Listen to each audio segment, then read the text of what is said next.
Kenya Hamachi, Wafumau Samale, Natu Galanichi, Matayu Gara Kenya, Kenya Hamachi, Utubane Mundana, Kuma Bifumari, Namika Purimadu, Aduna Tanamari, Utubane Mundana, Kuma Bifumari, Namika Purimadu, Aduna Tanamari, Aduna Tanamari.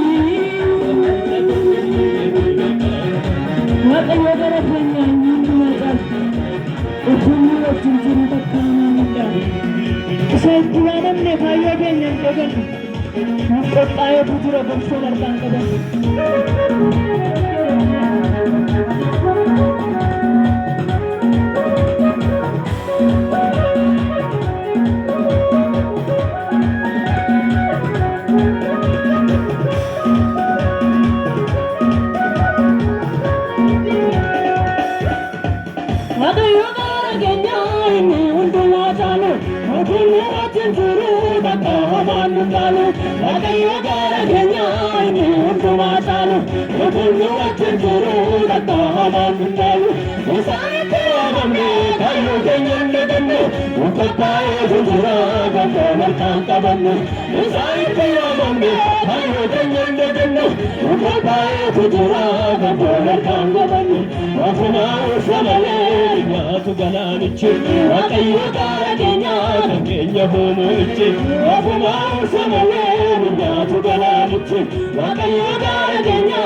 akkuma biiftuudhani namni kakoo hin maluu yaadina kaana bari utee baanee mul'anna akkuma biiftuudhani.